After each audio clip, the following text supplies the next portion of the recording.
ये क्या मामा श्री, तुला व्यापारियों के हाथ में शोभा देती है, राजनीतिज्ञों के नहीं। राजनीति दुनिया का सबसे कठिन व्यापार है मेरे प्यारे सम्राट। जहां शत्रु का लाभ और अपनी हानि ठीक से तोली नहीं गई तो पराजय का मुख देखना पड़ता है दुर्योधन। जैसे जैसे ये तुला, जिसकी एक ओर 100 कौरव और दूसरी ओर 5 पांडव, परंतु अभी तक इस तुला का संतुलन बना हुआ है दुर्योधन।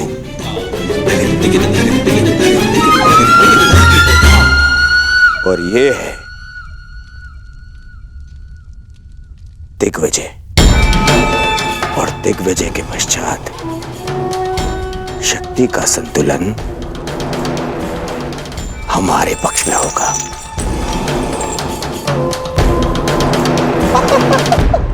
तुम नहीं समझोगे मेरे प्यारे सम्राट। राजनीति तुम्हारे बस का व्यापार नहीं न।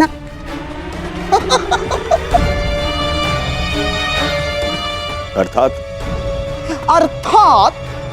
एक चतुर राजनीतिज्ञ के लिए यह आवश्यक है कि अपनी शक्ति बढ़ाने के साथ साथ शत्रु की शक्ति का नाश भी करे।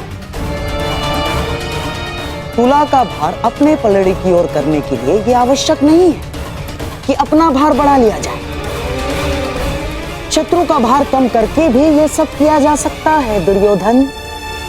मामा श्री, आपकी ये बातें मेरी समझ के तो बाहर है। परंतु भविष्य मेरे दृष्टि के भीतर है दुर्योधन। तुम और मैं, हम दोनों कर्ण के साथ दिग्विजय पर चलेंगे। क्यों मामा श्री, आपको कर्ण की शक्ति पर विश्वास नहीं है? कुछ विजय शक्ति से नहीं, नीति से की जाती है। कर्ण तुम्हारी शक्ति बढ़ाने के लिए दिग्विजय करेगा और हम पांडवों की शक्ति कम करने के लिए संधि करेंगे। और पांडवों की सबसे बड़ी शक्ति है वासुदेव कृष्ण, और हमारा लक्ष्य है या तो वासुदेव कृष्ण हमारे पलड़े में आ जाए या तो पांडवों के पलड़े से हट जाए।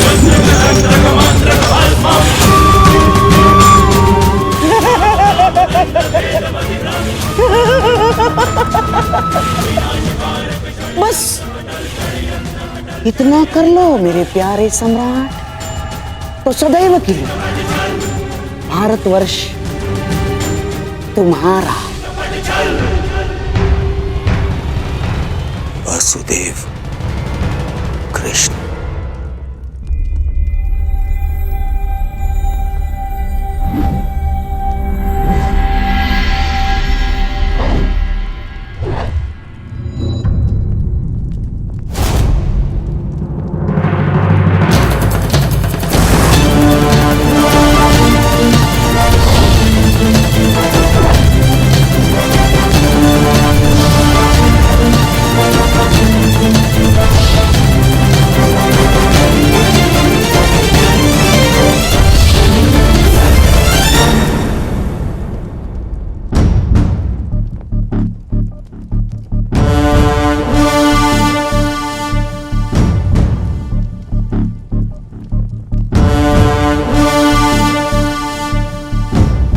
फिर से मेरे समीप आने से चूक गए कान्हा।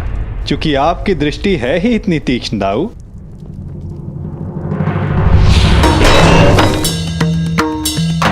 यदि रक्षक की दृष्टि तीक्ष्ण ना हुई तो शत्रु का कार्य सरल हो जाता है कान्हा। और मेरी दृष्टि से आज तक कोई भी दुश्मन की परछाई बच के नहीं जा सकी आज तक, और मेरे प्रहार से शत्रु के प्राण।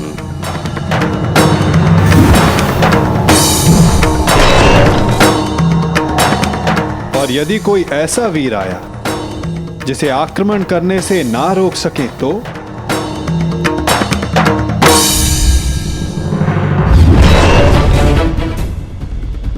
यदि वो कोई मनुष्य हुआ तो अपने काल को पुकारेगा। यदि वो राक्षस हुआ तो वो अपने प्राणों की भिक्षा मांगेगा।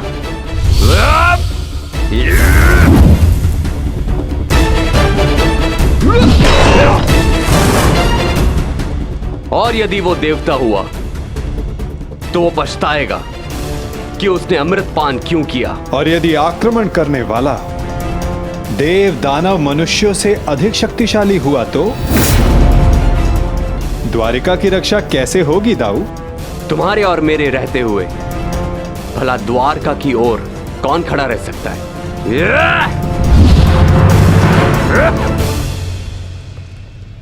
और यदि ऐसा कोई हो जो आपके और मेरे समक्ष खड़ा हो सके तो?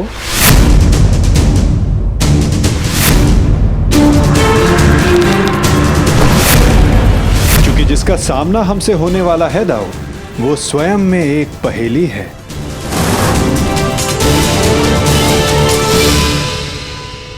कब कौन समक्ष आ जाए कुछ कहा नहीं जा सकता दाऊ।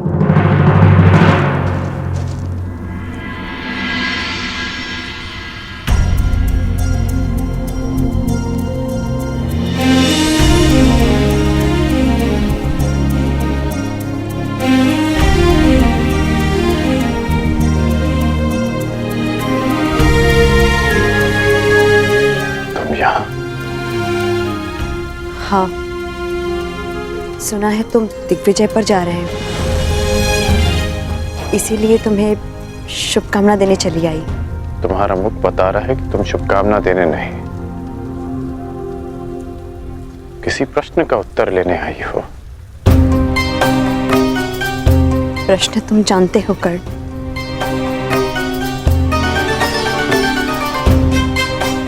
जानता हूं कि मेरा लक्ष्य क्या है, कि मैंने एक महान परिवर्तन का वचन दिया था। वैशाली, मैं उसी परिवर्तन की आशा में दिग्विजय पर जा रहा हूं। वचन तुमने अपनों की सुरक्षा का भी दिया था कर्ण। हाँ वैशाली, क्या कोई असुरक्षित है?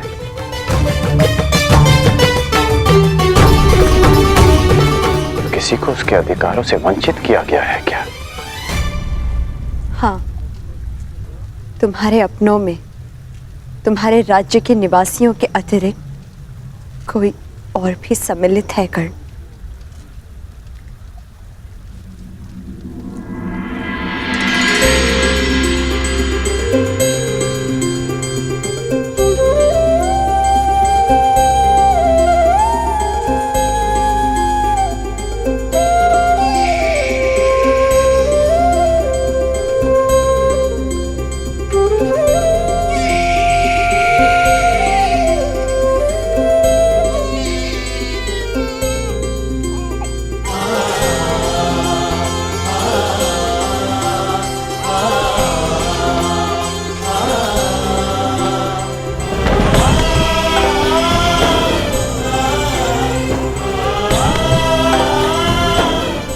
आपका पुत्र अंगराज।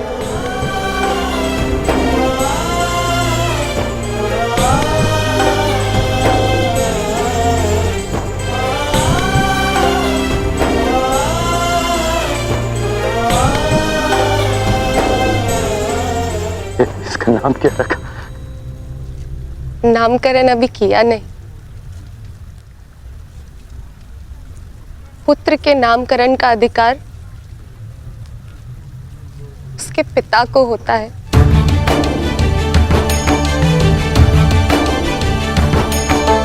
मेरा मानना है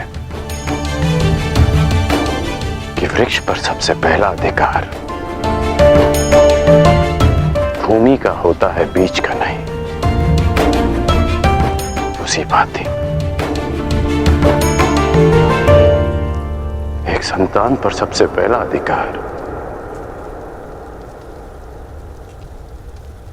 उसकी माता का होता है, जो 9 महीने अपने गर्भ में से रखती है। इसलिए सुप्रिया,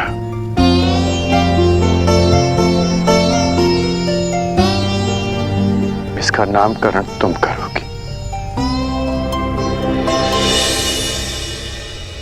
ऋषिकेतु।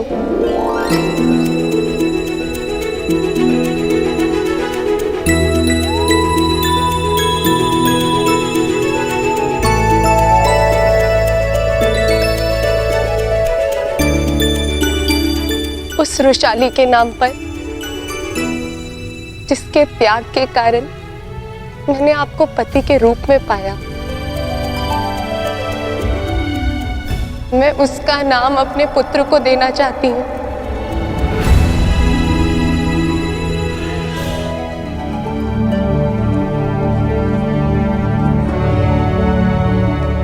अद्भुत।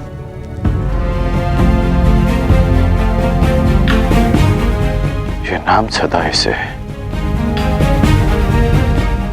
परिवर्तन का मार्ग दिखाता रहेगा।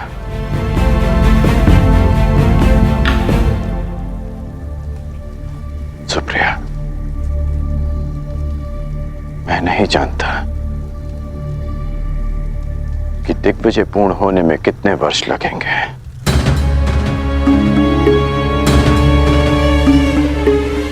कदाचित हमारा पुत्र बालक से युवा हो जाएगा। तुम इसका ध्यान रखना।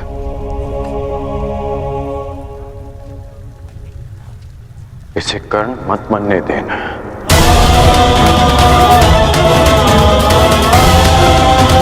आवश्यकता पड़ने पर इसे वचन तोड़ना भी सिखाना।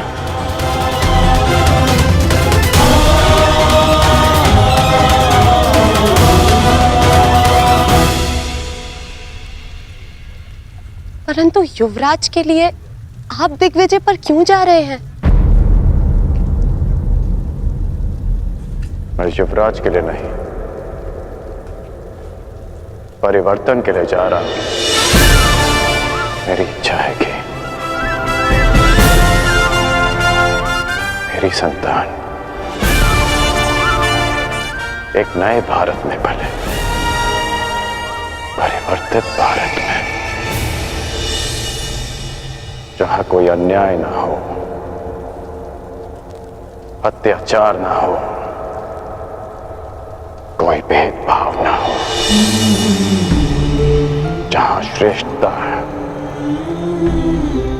जन्म से सिद्ध ना हो, अपितु कर्म से सिद्ध हो, जहां किसी और कारण को नियमों में भंग कर एक स्त्री का चीरहरण ना देखना पड़े।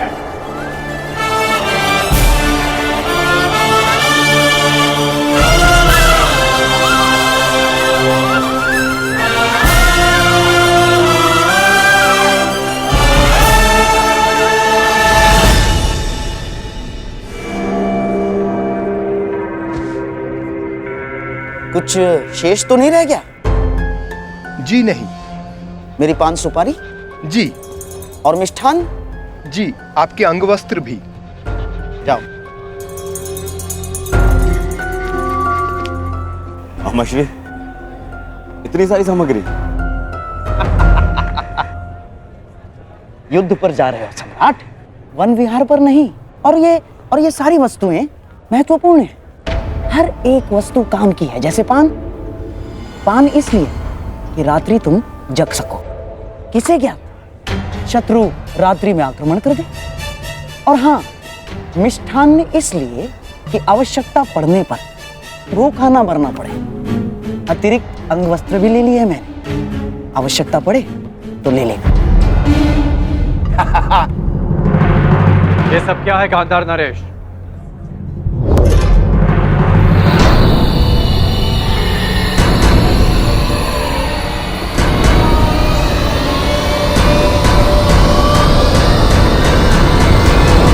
ये कैसा प्रबंध है? ये ऐसा प्रबंध अंगराज कि मैं और मेरा सम्राट दुर्योधन तुम्हारे साथ इस दिग्विजय यात्रा पर चलेंगे।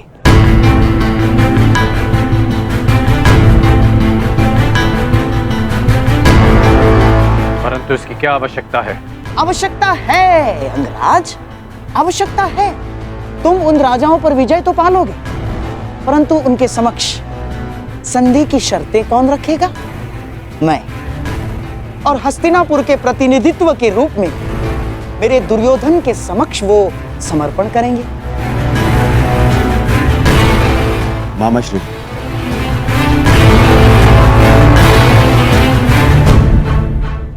मित्र, मैं केवल इसलिए चल रहा हूं ताकि अपनी आंखों से तुम्हें सभी राजाओं पर विजय प्राप्त करते हुए देख सकूं। परंतु यदि तुम नहीं चाहते कि मैं साथ चलूं, तो हम नहीं जाएंगे। नहीं युवराज, आपकी इच्छा, इस सेवक के लिए आदेश है, मुझे कोई आपत्ति नहीं। तो ठीक है, हम दिग्विजय यात्रा का प्रारंभ द्वारका से करेंगे। पांचाल दिग्विजय यात्रा पांचाल से आरंभ होगी।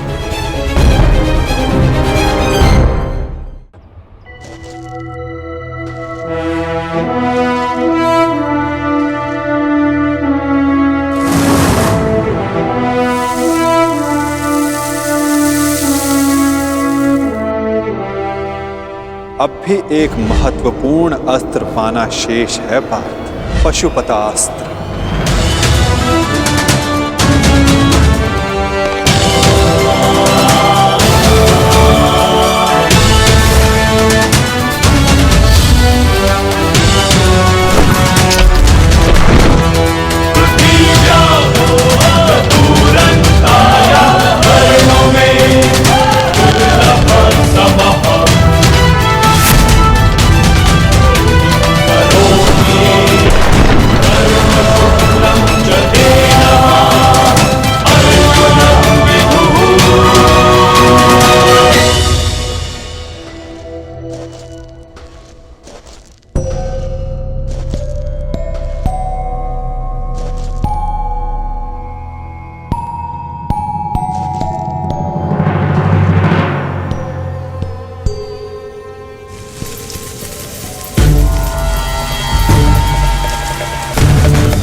इतनी शीघ्रता नहीं। मेरा लक्ष्य तुम्हें हानि पहुंचाना नहीं है, मुझे मार्ग दो। मार्ग में आए हो तो बिना युद्ध किए नहीं जा सकते। जो कुछ उस कुरु सभा में हुआ, उसके पश्चात पांचाल विष उगलने को तैयार होगा,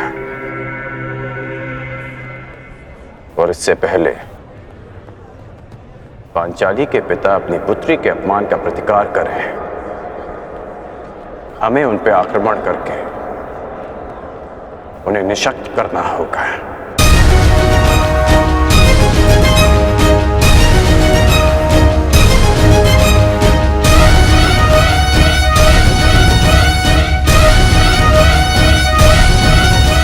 मामाश्री, शत्रु का पलड़ा अभी हल्का हो या बाद में, हमारा पलड़ा सदैव भारी रहेगा, क्योंकि हमारे पास कर्ण है।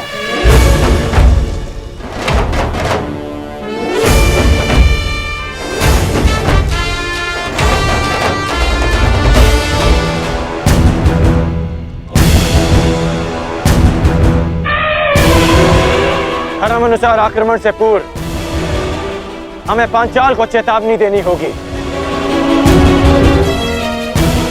आक्रमण से पूर्व उन्हें समर्पण का अवसर देना आवश्यक है। मामाश्री, कहीं ऐसा ना हो कि हमारी दिग्विजय से पहले अर्जुन दिव्यास्त्र प्राप्त कर ले। इसीलिए तो मैं पहले द्वारका पर आक्रमण करवाना चाहता था दुर्योधन, परंतु चिंतित ना हो, पशुपतास्त्र पाना कोई सरल कार्य नहीं। मार्ग में बहुत सी बाधाएं भी हैं सम्राट। मैं तुम्हें हानि नहीं पहुंचाना चाहता, परंतु मुझे मेरा मार्ग भी बनाना है।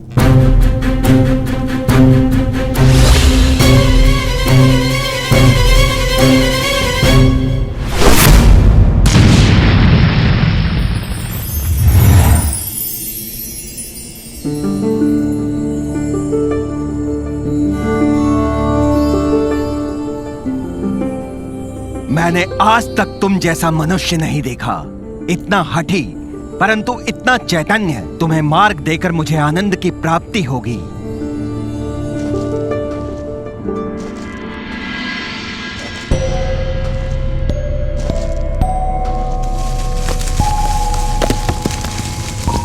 कौन है? कौन है यहाँ?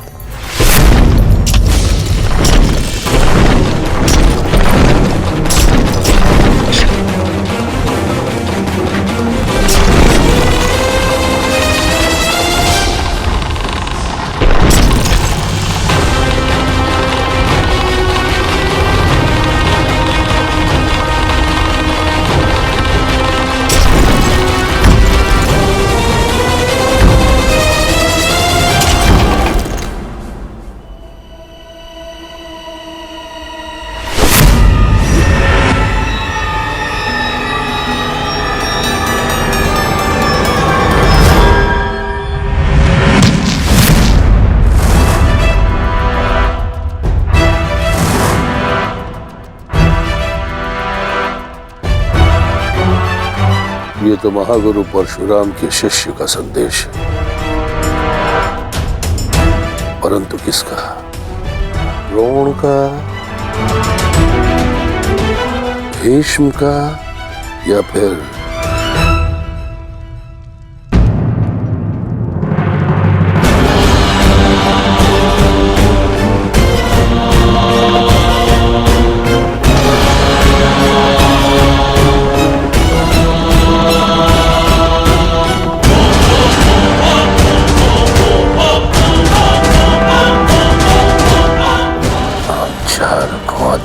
स्वीकार नहीं है। वो दुर्योधन भूल गया कि युद्ध में उसका और उसकी सेना का क्या परिणाम हुआ था। अपने गुरु द्रोणाचार्य के लिए गुरु दक्षिणा लेने आया था वो, परंतु हमने स्वयं उसे उसके प्राणों की दक्षिणा दी। जिस हस्तिनापुर में हमारी पुत्री का अपमान हुआ, उस हस्तिनापुर से संधि कदापि नहीं। अपनी पुत्री के अपमान का प्रतिशोध हम लेंगे।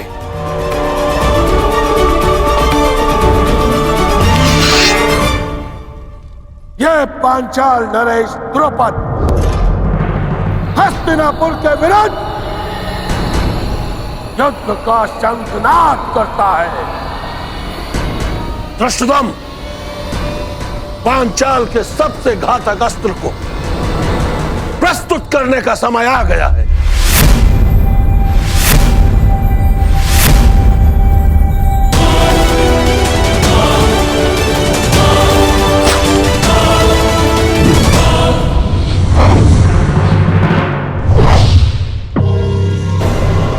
मुझे लगता है कि अपने दामाद पांडवों का परिणाम देखकर पांचाल नरेश संधि कर ही लेंगे। मुझे विपरीत उत्तर की अपेक्षा है युवराज।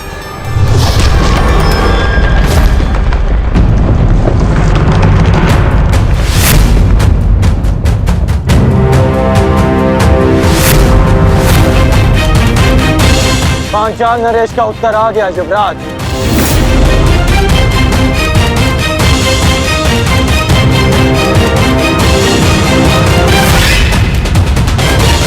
शांति सदा युद्ध से श्रेष्ठ होती है। हमने शांति का प्रयास किया जो निष्फल रहा। अब शांति का अपमान करने का फल पांचाल नरेश को चुकाना होगा।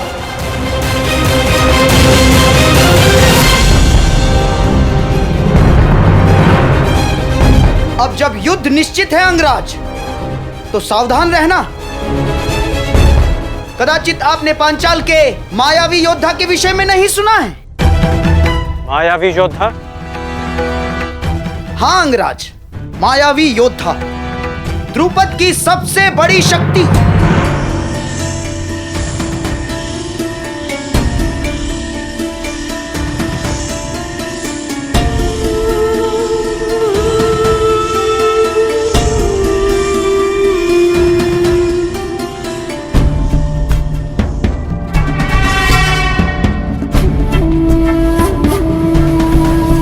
हस्तिनापुर ने पांचाल पर आक्रमण कर दिया है और इस समय पांचाल की ढाल तुम हो। तुम्हें इस युद्ध में भाग लेना ही होगा।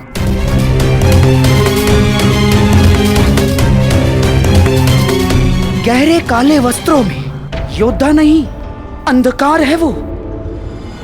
जहां जाता है शत्रु के दल में अंधकार फैला देता है वो। तो फिर आज इस अंधकार का भी अंत होगा गांधार नरेश। सामान्य योद्धा नहीं है वो अंगराज। उसकी उपस्थिति मात्र से शत्रु योद्धाओं में पराजय का भय बैठ जाता है। शत्रु के चैतन्य को अंधकार में बदल देता है वो। उसका मुख आज तक किसी ने नहीं देखा अंगराज।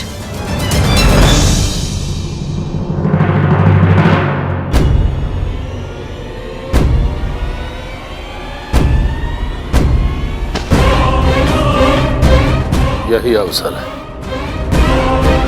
पांचाल की रक्षा करने का और अपना प्रतिशोध लेने का, जिसकी कई जन्मों से प्रतीक्षा थी तुम्हें। यदि इस युद्ध में हस्तिनापुर पराजित हुआ तो वो आएगा, वो अवश्य आएगा जिसकी तुम्हें प्रतीक्षा है। उसके सामने आते ही शत्रु के मुख से साहस उतर जाता है और भय का अंधकार छा जाता है अंगराज।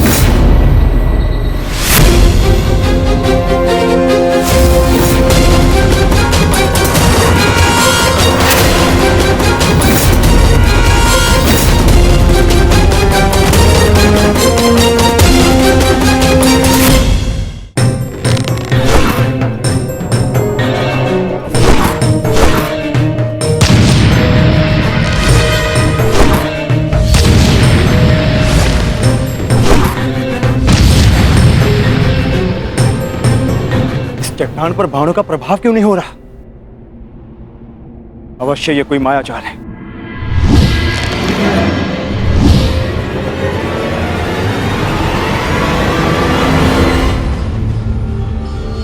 मैं तुम्हें चेतावनी देता हूं, मुझे युद्ध के लिए विवश मत करो। जिस किसी का भी ये माया जाल रचा है मेरे समक्ष प्रस्तुत हो।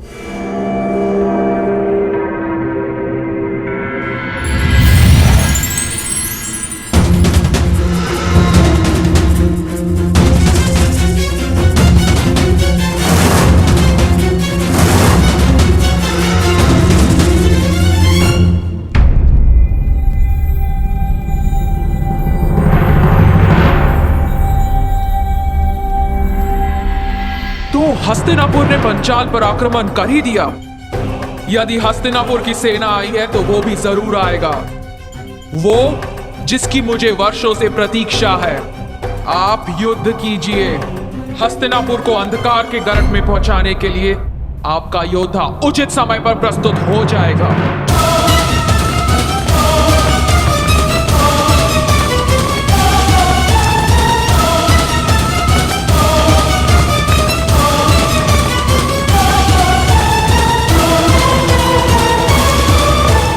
लगता है पांचाल नरेश अपनी सारी सेना ले आए।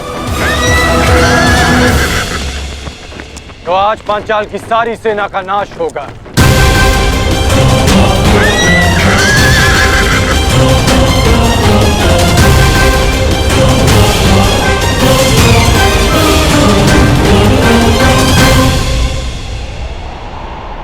द्रुपद कोई विकट व्यू रच रहा है अंगराज।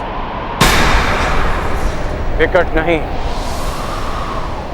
महाविकट व्यू गांधार नरेश।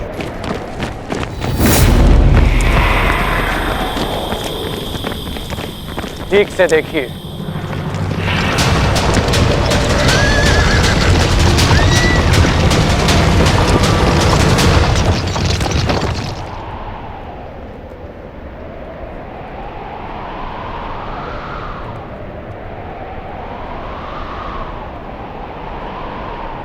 पूंछ की ओर से सेना का प्रवाह आगे होगा और 6 फनों की अगुवाई करेंगे 6 महारथी।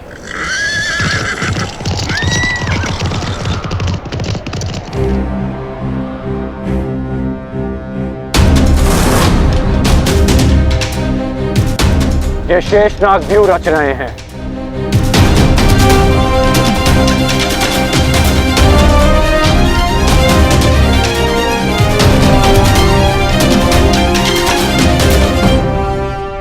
पहले ही प्रयाण में इतनी बड़ी समस्या। हम वन भ्रमण पर नहीं, दिग्विजय पर निकले हैं गांधार नरेश। दिग्गजों का सामना तो करना ही होगा।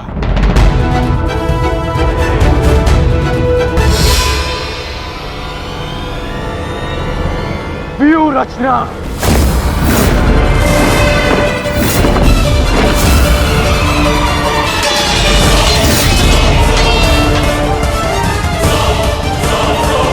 शेषनाग व्यू का उत्तर है गरुड़ व्यू।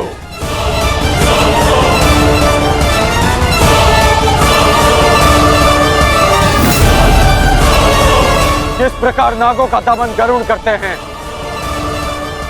उसी प्रकार हमारा व्यू पांचाल की सेना को छिन्न भिन्न कर देगा। अद्भुत मित्र, अद्भुत। पांचाल नरेश,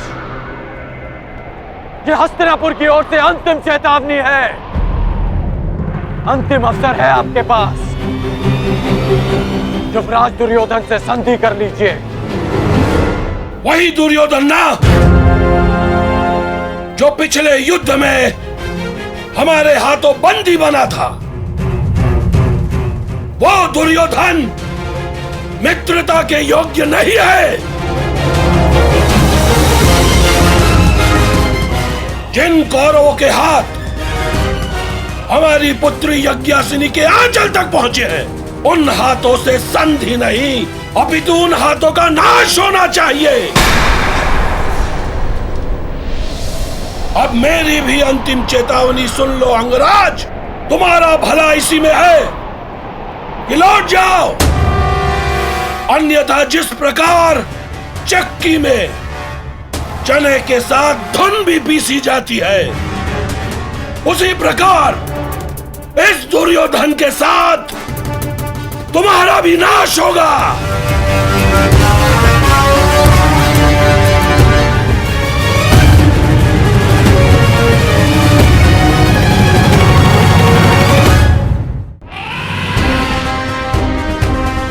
तुम्हारा भला इसी में है कि लौट जाओ। सबसे श्रेष्ठ युद्ध वो है जो कभी ना हो। जो शांति से प्राप्त हो सकता है वो युद्ध से नहीं। क्षमा करना नटवर,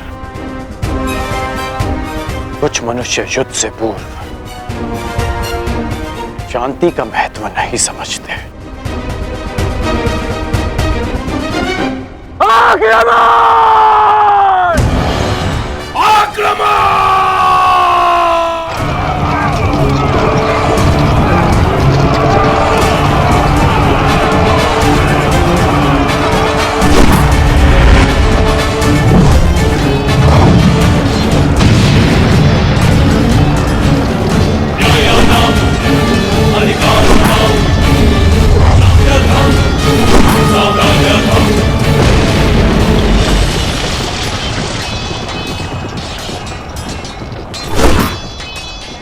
आज मैं और मेरा पुत्र इसी रणभूमि में द्रौपदी के अपमान का प्रतिशोध लेंगे। आज पांचाल की 5 नदियां कौरव सेना के नाश की साक्षी बनेगी।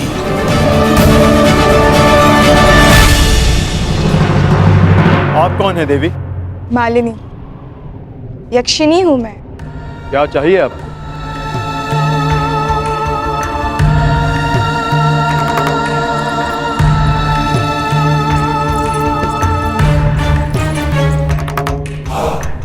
तुम्हारा प्रेम, जब से तुम्हें देखा है तुम्हारी ओर मोहित हो गई हूँ। अर्जुन, तुम जैसा ही एक वीर पुत्र चाहिए, मुझे स्वीकार करो। क्षमा चाहता हूँ, मैंने ब्रह्मचर्य व्रत लिया है। व्रत और संकल्प दोनों ही तोड़ने के लिए बने हैं। विश्वामित्र ने भी मेनका के लिए अपनी तपस्या तोड़ दी थी, तुम भी तोड़ दो मेरे लिए। नहीं देवी, जब तक मैं पशुपत अस्त्र प्राप्त नहीं कर लेता, मैं अपनी प्रतिज्ञा से बंधा हूं। और जब तक तुम मेरी कामना नहीं पूरी कर देते, तब तक तुम इसी गुहा में बंद रहोगे। मुझे प्रहार के लिए विवश मत कीजिए।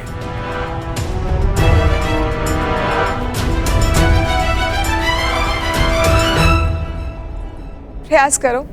स्त्री पर अस्त्र उठाना क्षत्रिय धर्म नहीं, परंतु जो स्त्री काम वेश में आकर पुरुष का धर्म भंग करना चाहे, जिसे मर्यादा का ज्ञान ना हो, जो अपनी ही काम पूर्ति के लिए अपनी शक्तियों का दुरुपयोग करे, उसे राक्षसी माना गया। और एक राक्षसी पर अस्त्र उठाना क्षत्रिय धर्म है। सावधान!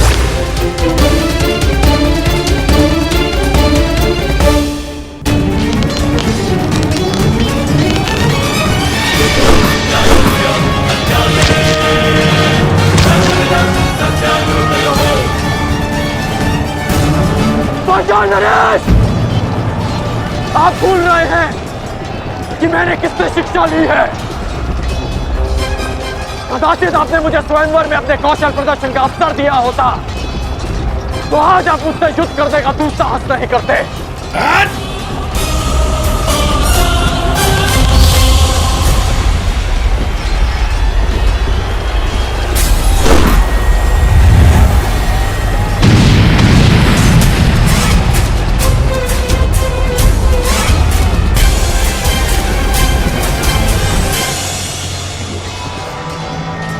सुनीर में और बाण शेष हैं या समाप्त हो गए पांचाल नरेश?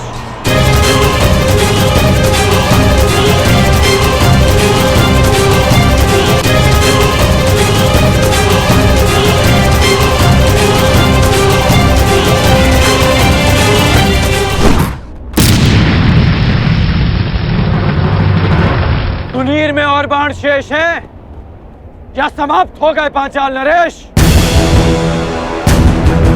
सम्राट, एक बात तो माननी पड़ेगी, तुम्हारे इस मित्र कर्ण का कोई तोड़ नहीं ना। कर्ण का कोई सामना कर सकता है तो वो केवल अर्जुन है, परंतु पता नहीं पशुपतास्त्र की यात्रा में अब वो किस मोड़ पर होगा।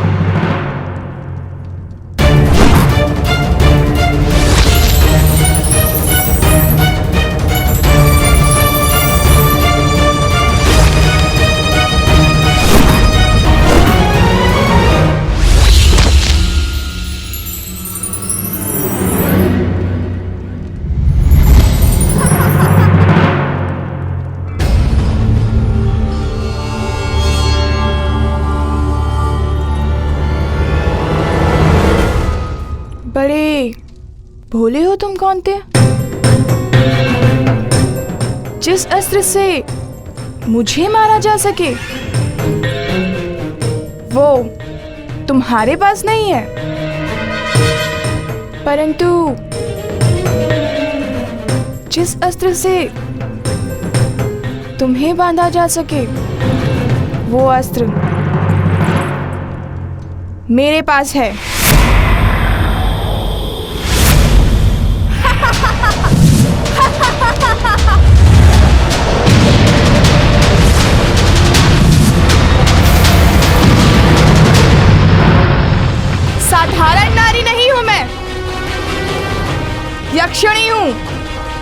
वरदान प्राप्ति अक्षिणी।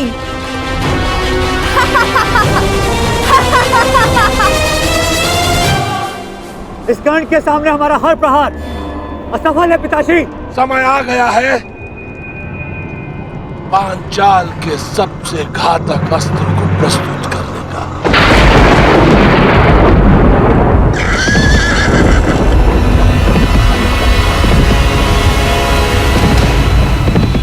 अब भी समय है पांचाल नरेश, हस्तिनापुर की अधीनता स्वीकार कर लो। जिसकी पुत्री द्रौपदी ने इतना सब कुछ सहने के पश्चात भी दासी बनना स्वीकार नहीं किया, तो फिर उसका पिता द्रौपद दास बनना कैसे स्वीकार कर सकता है? पांचाल नरेश द्रौपद का सर कट सकता है परंतु झुक नहीं सकता।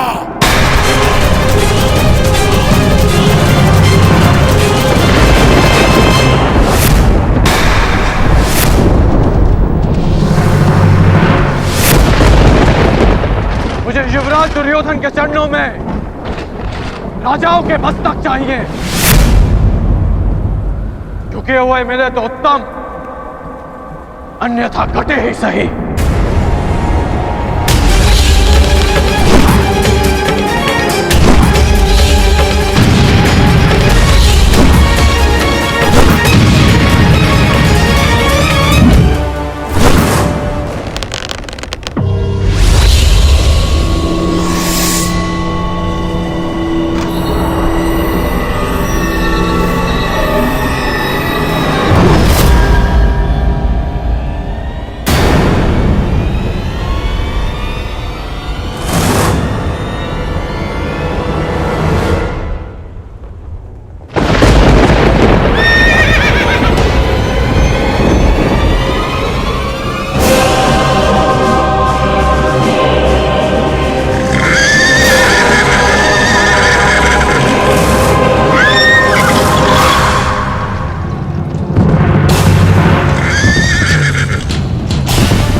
कैसा अंधकार है,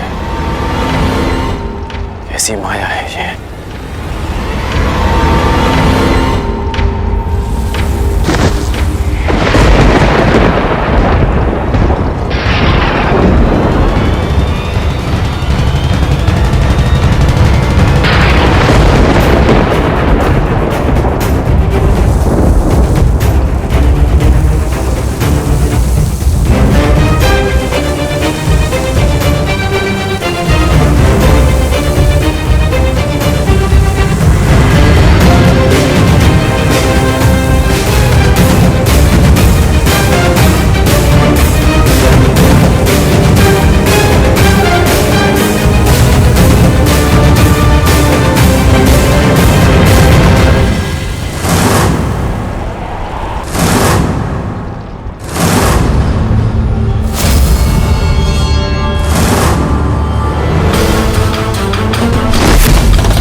क्या हुआ अंगराज?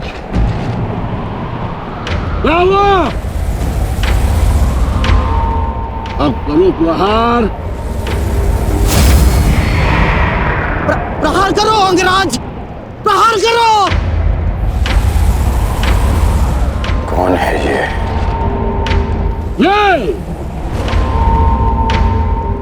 ये द्रुपद का वार। पांचाल का हाल है। चलो युद्ध करो। बच सकते हो तो बचो।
स्त्री है।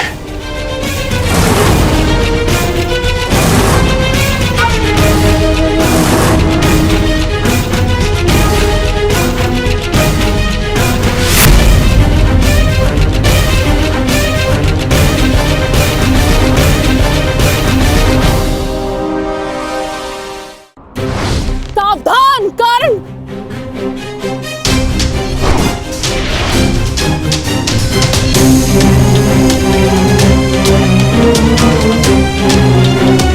क्या हुआ अंगराज? भयभीत हो? युद्ध करो। एक स्त्री पर अस्त्र उठाना किसी भी योद्धा के धर्म के विरुद्ध है।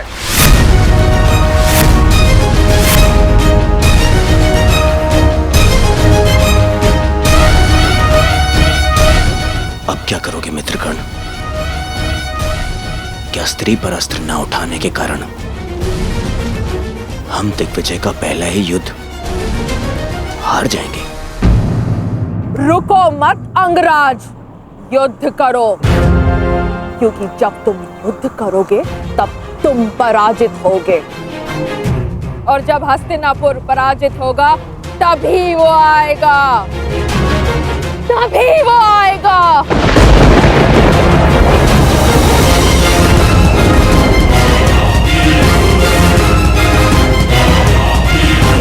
किसके आने की बात कर रहे हैं?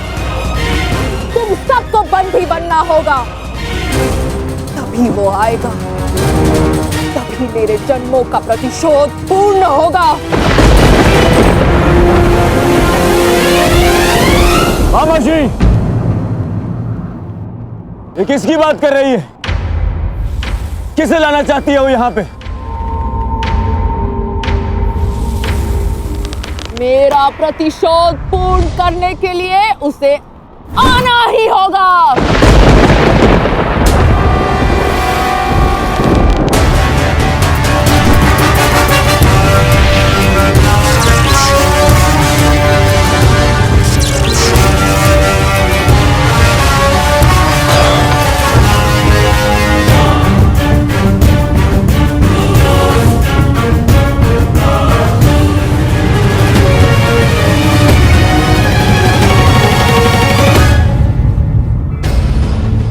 दिव्य कवच तुम्हें प्रहार से बचा सकता है अंगराज, परंतु कब तक? तुम्हें हारना ही होगा। कौन हो तुम वीरांगना? और किसके आने की बात कर रही हो?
आपसे तो मेरा कोई बैर नहीं। मेरे पुत्र से बैर कर कर तुमने मुझे अपना बैरी बना लिया।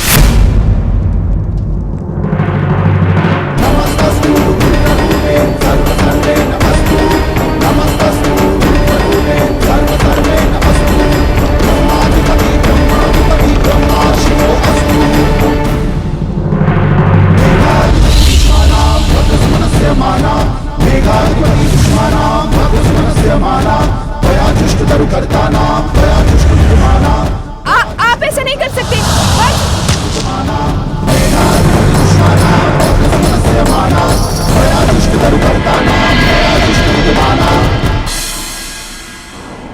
बताओ कौन हो तुम? अपना परिचय दो। अंगराज, यह शिखंडनी है, शिखंडनी।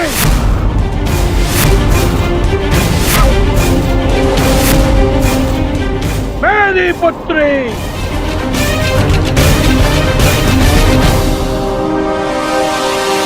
युद्ध करो अंगराज, क्योंकि पांचाल में वीरों का परिचय उसके युद्ध कौशल से होता है, उसके पुरुष या स्त्री होने से नहीं।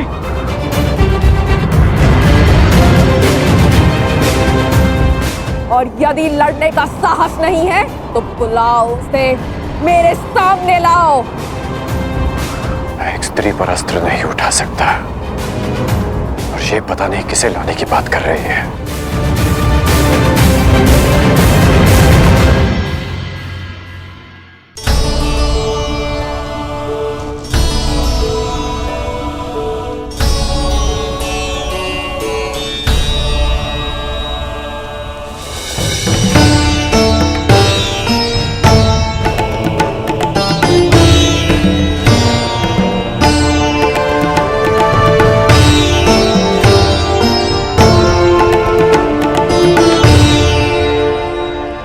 परिश्रम का समय है पुत्र अर्जुन।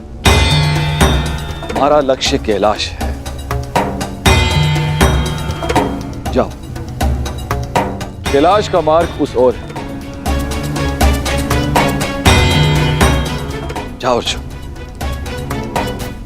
कैलाश की ओर प्रस्थान करो।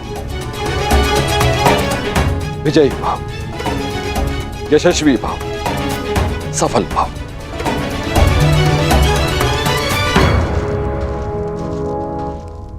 अपने पुत्र के मार्ग से मैंने बाधा हटा दी, अब अपने पुत्र के शत्रु के मार्ग में बाधा उत्पन्न करना ही मेरा लक्ष्य होगा।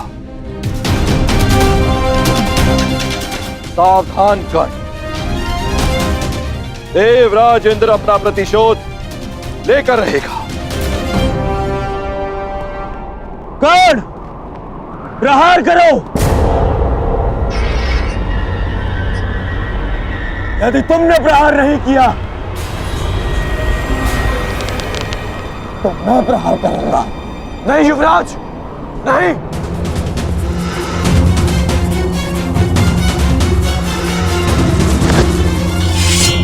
यदि तुम प्रहार नहीं करोगे तो मैं करूंगी।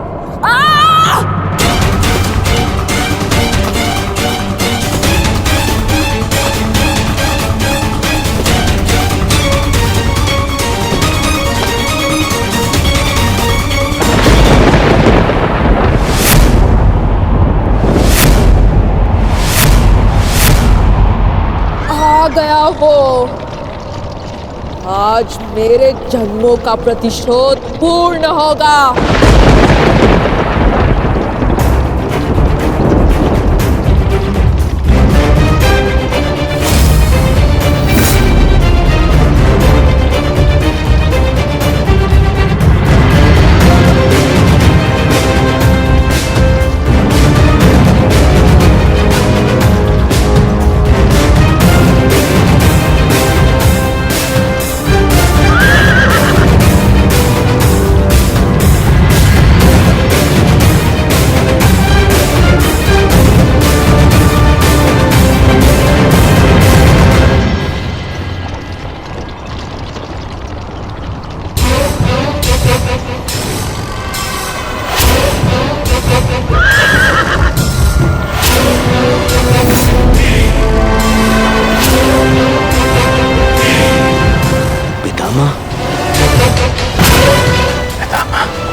भीष्म, जन्मों से जिस प्रतिशोध की अग्नि में मैं जल रही थी उसे पूर्ण करने के लिए तुम्हें आना ही पड़ा।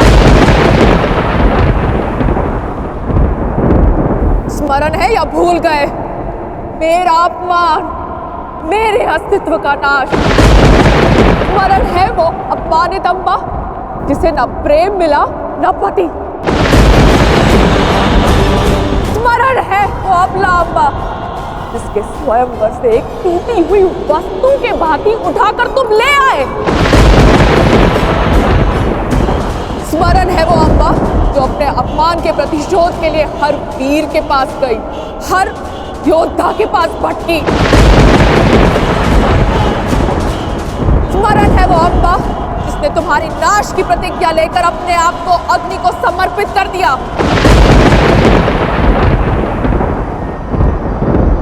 हाँ भीष्म, मैं उसी अम्बा का पुनर्जन्म हूं।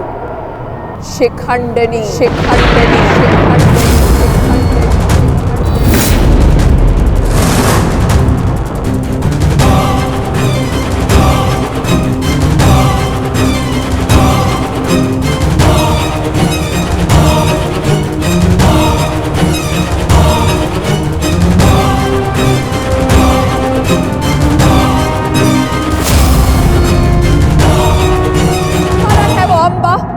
तुम्हारी नाश की प्रतिज्ञा लेकर अपने आप को अग्नि को समर्पित कर दिया।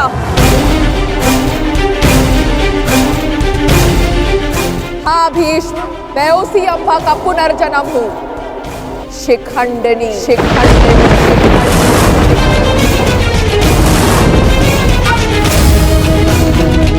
जो तुम्हारा काल बन के जन्मी है, आज उस अम्बा का प्रतिशोध पूर्ण होगा। आज मैं तुम्हें मृत्यु दूंगी।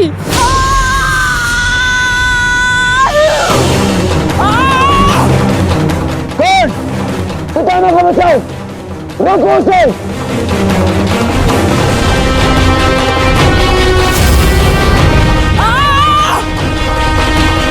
अंगराज, तुम कुछ करते क्यों नहीं हो?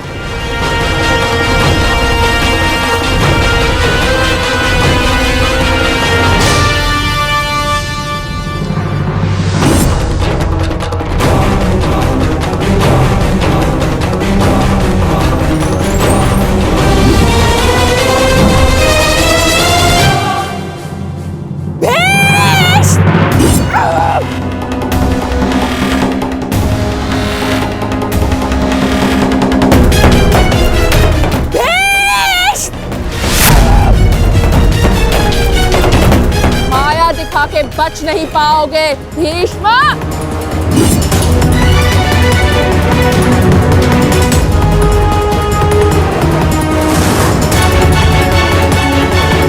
सब माया अस्त्र ये प्रतिद्वंद्वी के सबसे बड़े शत्रु का भय उसके समक्ष उत्पन्न कर देता है।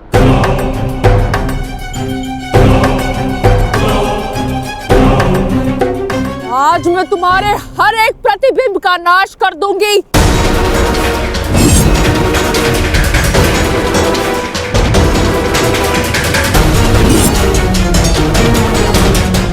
ओह, तो वो कथा सत्य थी जो अम्बा गंगा पुत्र के संहार के लिए पुनर्जन्म लेगी।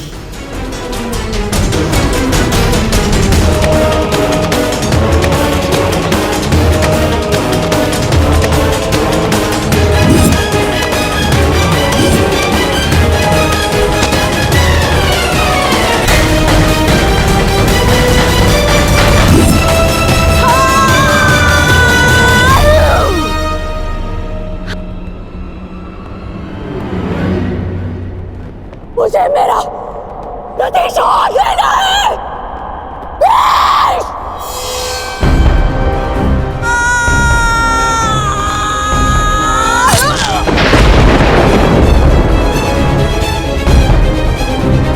अब समय आ गया है, शिखंडिनी को नागपाश के बंधन का अनुभव करा दिया जाए।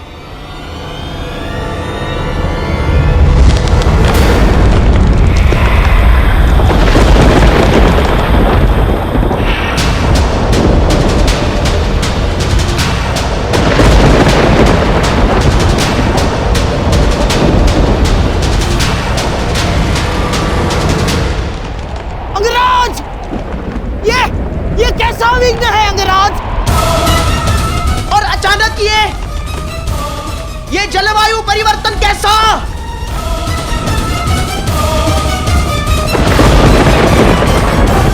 और वो भी केवल हमारी सेना पर। अंगराज, अंगराज, उधर पांचाल की सेना के ऊपर का आकाश तो स्वच्छ है। अब ये किस शत्रु की माया है अंगराज? ये सब क्या हो रहा है सूर्यदेव?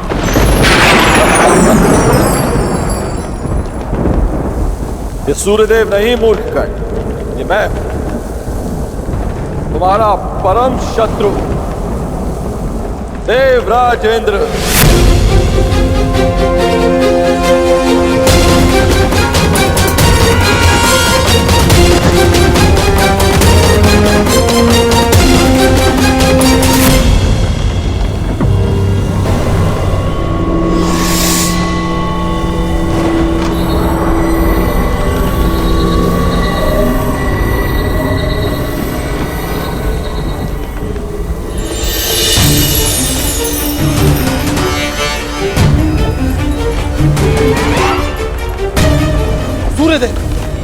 ये आप क्या कर रहे हैं? अब क्यों मेरे मार्ग में आ रहे हैं? देवताओं के राजा होने का ये अर्थ नहीं है कि आप ही को अपनी शक्तियों का प्रयोग करने का अधिकार है।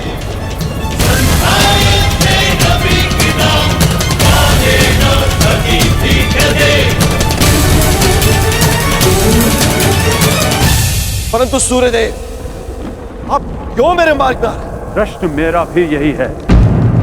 हस्तिनापुर की सेना पर आप अपना क्रोध क्यों जता रहे हैं?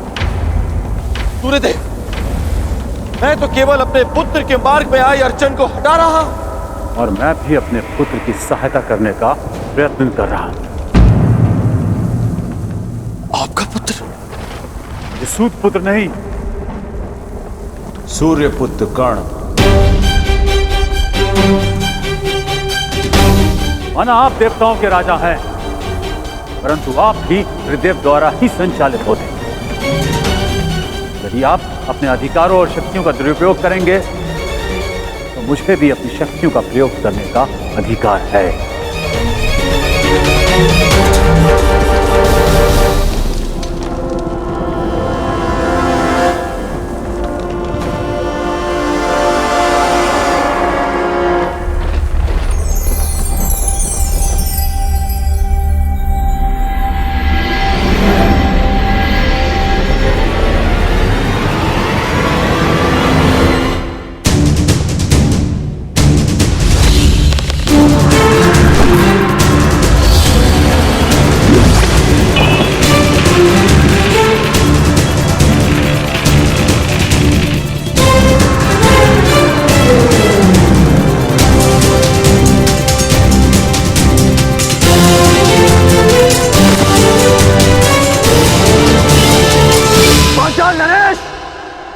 यदि अपने राज्य का विध्वंस नहीं चाहते हो तो अपनी पराजय स्वीकार करो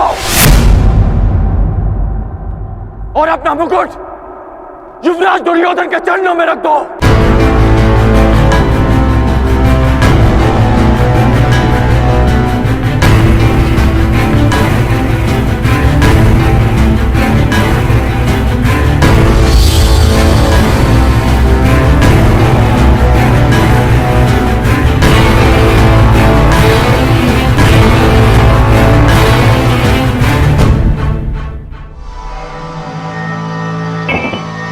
मामाश्री, आज इस विजय से मेरी उस पराजय के अपमान का दंश मेरे हृदय से निकल गया जब मैं आचार्य द्रोण को उनकी गुरु दक्षिणा नहीं दे पाया था। मेरा सम्मान स्वीकार कीजिए वीरांगना। निश्चित रूप से आप एक महान योद्धा हैं। क्षमा कीजिएगा कि मुझे एक स्त्री को नागपाश में बांधना पड़ा। क्यों तुम पुरुषों को यह अभिमान है कि स्त्री केवल दया का पात्र है? कि वो दुर्बल है? कि वो केवल सृजन कर सकती है? एक स्त्री अगर चाहे तो संहार भी कर सकती है। शताब्दियों से यही तो चला आ रहा है, सम्मान की आड़ में स्त्री का अपमान। यदि आज तुमने ब्रह्मास्त्र का प्रयोग नहीं किया होता तो भीष्म को आना पड़ता, मेरा प्रतिशोध पूर्ण होता। परंतु एक दिन ऐसा आएगा अंगराज जब भीष्म मेरे सामने खड़ा होगा और वहां ना तुम उसकी रक्षा कर सकोगे ना तुम्हारा ब्रह्मास्त्र। स्मरण रखना अंगराज, एक स्त्री का प्रेम अगर संसार रच सकता है तो उसकी क्रोध की अग्नि सब कुछ भस्म भी कर सकती है। स्मरण रखना, एक महायुद्ध होगा, महाविनाश होगा और उस विनाश को तुम भी नहीं रोक पाओगे।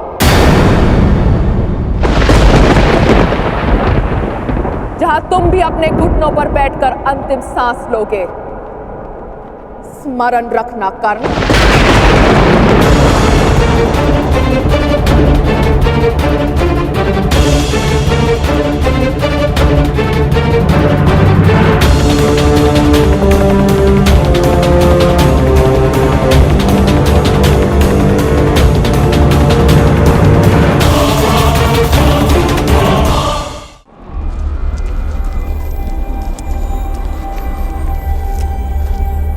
बड़ा भयंकर युद्ध था अंगराज। महादेव की कृपा से समाप्त हुआ और हमारी विजय हुई।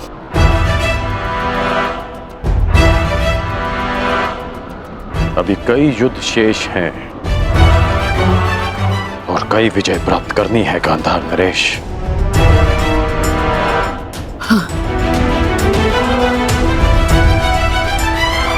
मैं इस दिग्विजय यात्रा को अंत तक अवश्य पहुंचाऊंगा।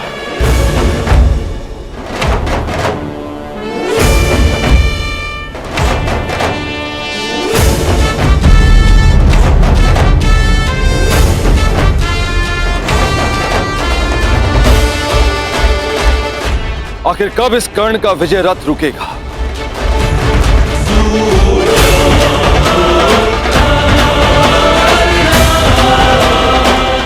तो मैं खुलकर कुछ कर भी नहीं सकता, कोई प्रहार नहीं कर सकता,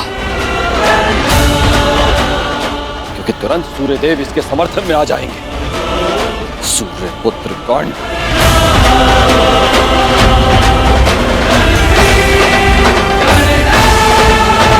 कर्ण पांचाल पर विजय कर मगध की ओर बढ़ता जा रहा है। और वहां मेरा पुत्र अर्जुन वो तपस्या करके भी महादेव को प्रसन्न नहीं कर पा रहा। ओम नमः शिवाय।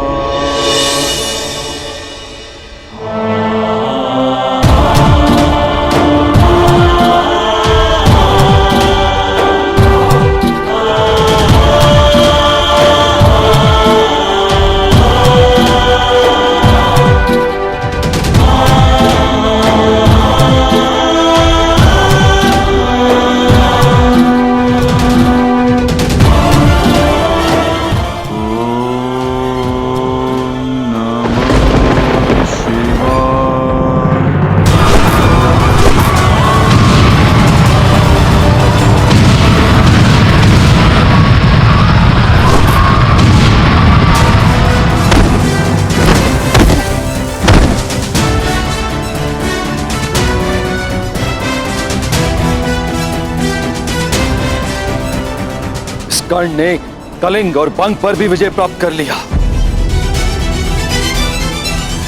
अधिक से अधिक शक्तिशाली होता जा रहा है।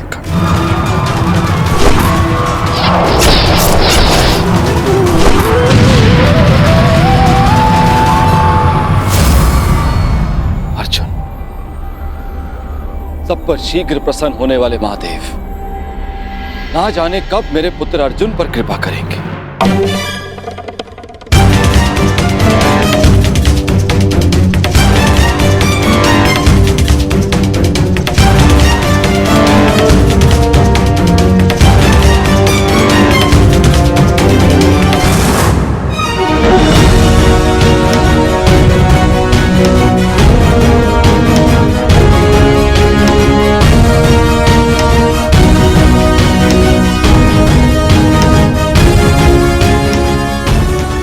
वनवास के 10 वर्ष पूर्ण हो चुके। ये कर्ण अब तक अपराजित है, दिग्विजयी बनने की सीमा पर खड़ा है। क्या करूं मैं और कैसे अपने पुत्र अर्जुन को इस कर्ण से अधिक शक्तिशाली बनाऊं? कैसे?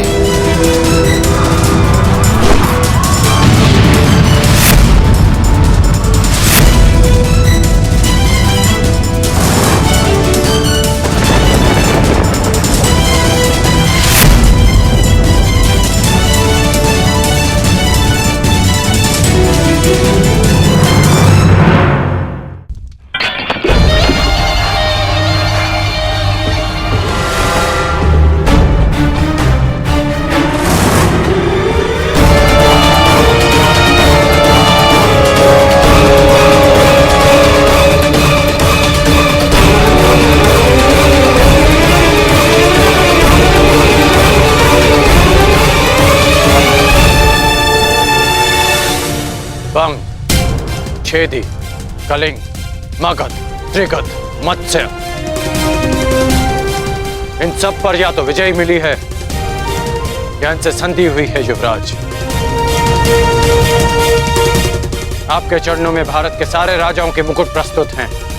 कुछ ने स्वेच्छा से दिए हैं और कुछ के शीश काट कर लाए गए हैं। असत्य भाषण तुम जैसे वीर पुरुष को शोभा नहीं देता अंगराज। अभी तक दिग्विजय संपन्न नहीं हुई है, क्योंकि इन मुकुटों में एक मुकुट तो है ही नहीं।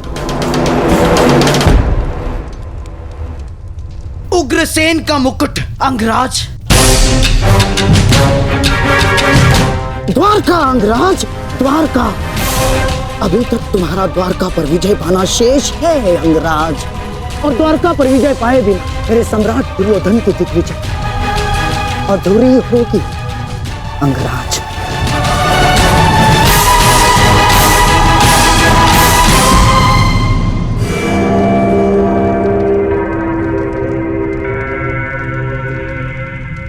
द्वारका से युद्ध यानी वासुदेव से द्वंद्व। क्या आप नरसंहार का प्रण लेकर हस्तिनापुर से निकले थे गांधार नरेश?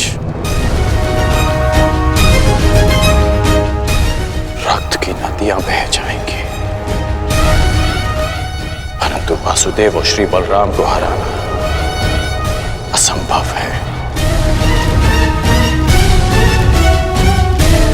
लोग इन्हें यूं ही अवतार नहीं कहते। अवतार की कथा पे वो विश्वास करते हैं जो कृष्ण से भयभीत हो।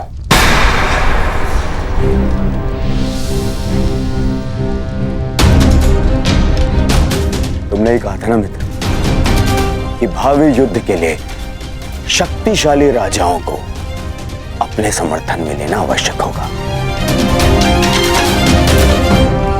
बिना द्वारका के ये कैसे संभव होगा मित्र? तुमने मेरे लिए दिग्विजय का वचन दिया है, क्या उसे पूर्ण नहीं करोगे मित्र?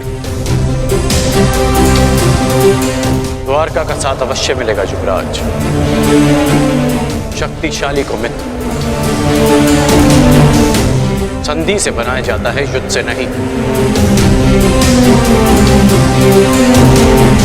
हमें वासुदेव और श्री बलराम से संधि करनी होगी।